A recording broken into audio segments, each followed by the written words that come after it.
plaisir de vous retrouver dans votre magazine Asphalte. Aujourd'hui, nous allons faire l'essai d'un SUV 100% français, un savoir-faire signé Renault, magnifié par Alpine, tout un programme.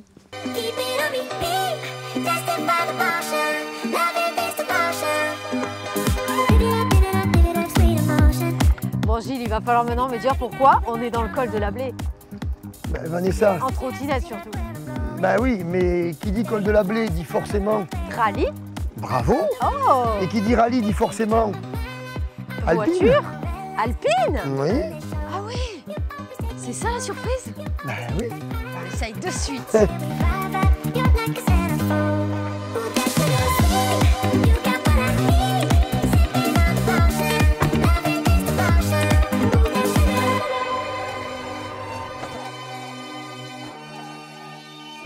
Gilles, vous m'avez vraiment surpris avec ce modèle.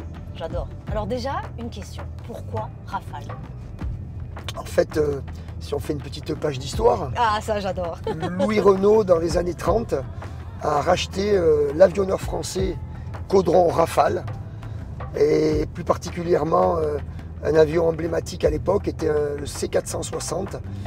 Et donc aujourd'hui, la marque française, avec presque un siècle de différence, a voulu rendre hommage justement à cette page de l'histoire qui concernait le constructeur. Gilles, on en parlait tout à l'heure, un sacré choix stylistique, signé Alpine. Que demander de mieux? Oui, c'est vrai que déjà en sortant le Rafale dans sa version 200 chevaux, Renault avait déjà surpris un petit peu tout le monde, puisque c'était vraiment une nouvelle philosophie, hein, avec une vraie volonté de changer quand même les codes de la marque et aller encore plus vers le high-tech et vers le sport. Donc du coup, évidemment, en faisant ce modèle-là, qui donc est donc le modèle de 300 chevaux, il ne pouvait pas passer à côté d'une petite visite chez Alpine pour pouvoir justement améliorer à tous les niveaux, on va en voir tout à l'heure, aussi bien châssis, moteur, design, etc. Par aujourd'hui, évidemment, ce constructeur légendaire, hein, qui est Alpine et qui représente Renault maintenant en Formule 1. Donc ils ont apporté beaucoup de choses. Hein. Le Rafale se distingue par un design audacieux, mariant élégance et robustesse. Ses lignes fluides et son capot musclé rappellent l'identité sportive de la marque, tandis que la calandre imposante et les phares affinés apportent une touche de modernité. Ces choix stylistiques ne sont pas qu'esthétiques, ils visent à améliorer l'aérodynamisme, réduisant ainsi la consommation et offrant une conduite plus fluide.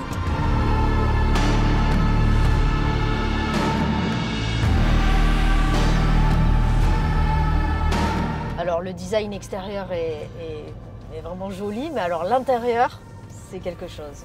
Très raffiné, très classe. Oui, là aussi, Renault a vraiment brisé les codes et évolué énormément vers ce qui se fait de plus moderne aujourd'hui.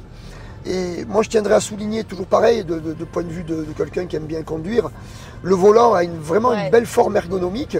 Avec le plat, tout petit. Voilà, il y a les deux branches là où il y a toutes les informations nécessaires, c'est vrai. Mais ça ne gêne pas. Il y a un petit méplat, comme vous l'avez dit, selon la position de conduite et la position qu'on veut avoir, ça ne gêne pas. Ça tombe bien dedans.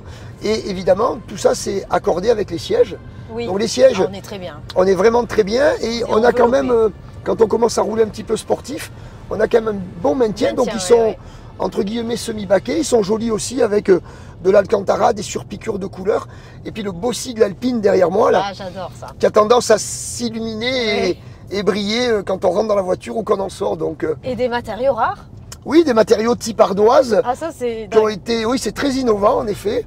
On a l'impression d'avoir aussi une touche naturelle qui conforte un peu cette idée d'hybride, d'électrique, d'aller vers l'environnement, la préservation.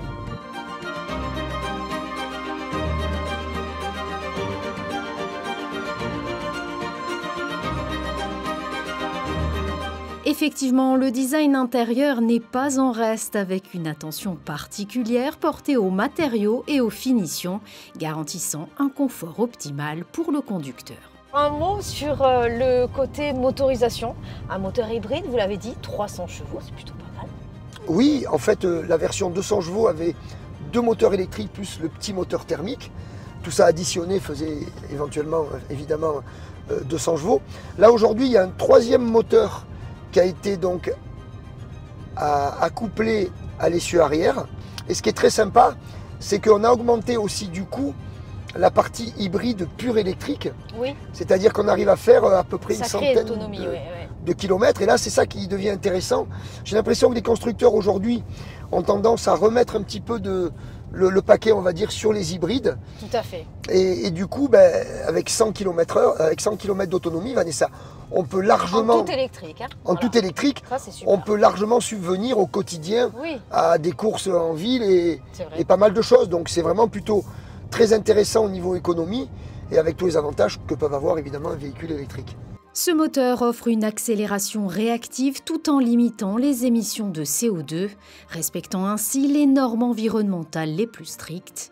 Grâce à sa gestion électronique intelligente, le passage entre le moteur thermique et l'électrique est imperceptible, assurant une expérience de conduite souple et sans à-coups. Cette motorisation permet également d'optimiser la consommation de carburant, ce qui en fait un choix attractif pour les clients soucieux de l'environnement. Alors le gros plus de ce modèle, c'est évidemment ses roues directrices. Motrice et directrice, c'est ça qui est incroyable. Oui, alors donc... comment se comporte-t-il sur route sinueuse? Alors il se comporte vraiment très bien parce que comme vous l'avez fort justement dit, il y a donc 4 roues motrices et il y a aussi les 4 roues directrices. Donc aujourd'hui, les roues arrière directrices permettent d'augmenter la précision et de diminuer, on va dire, les mouvements du volant. D'accord. C'est-à-dire quand on a tendance à faire un quart de volant, on appelle ça surtout dans le jargon des sports mécaniques, on fait un quart de volant, on voit que la voiture là, elle réagit beaucoup. Donc ça veut dire qu'avec un quart de volant, on va augmenter la capacité d'angle de virage, puisqu'on a non seulement les roues avant qui tournent, ça c'est classique, et on a les roues arrière aussi qui tournent en sens opposé. Pour un meilleur braquage. Pour un meilleur braquage et une précision encore plus importante et moins de mouvement au niveau du volant, donc plus de confort pour l'utilisateur. Alors dans cette version alpine, il y a évidemment une suspension pilotée qui permet d'avoir une tenue de route incroyable. On peut l'affirmer.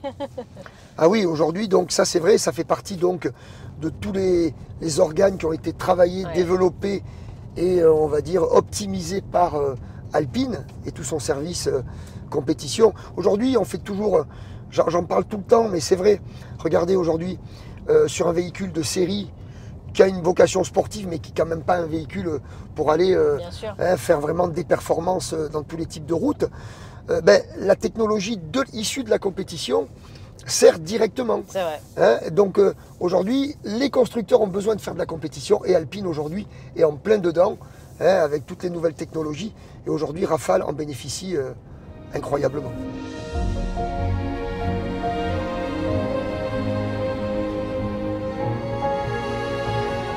Doté d'un système de suspension adaptative et de technologies d'assistance à la conduite, le SUV se montre particulièrement agile. Sa direction précise et ses aides à la stabilité, comme le contrôle de traction, permettent de maintenir une conduite sereine même sur des surfaces difficiles.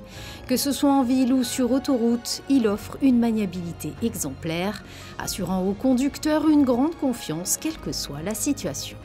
À bord, Gilles, comme dans tous les modèles, un panel de technologies.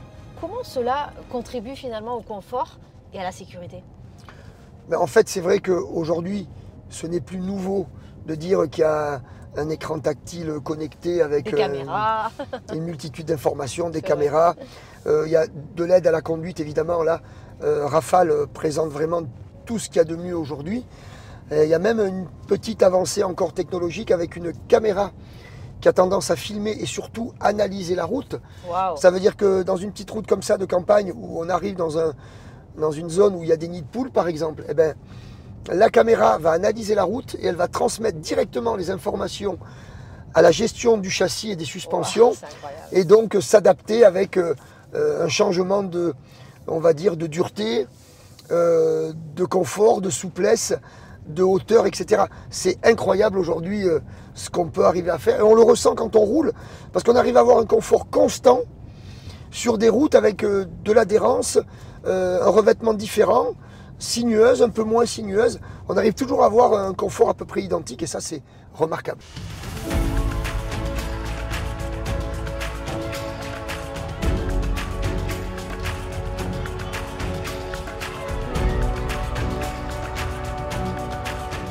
Avec un design affirmé, un moteur hybride performant et une tenue de route impeccable, Rafale rivalise sans difficulté avec les SUV haut de gamme de la concurrence.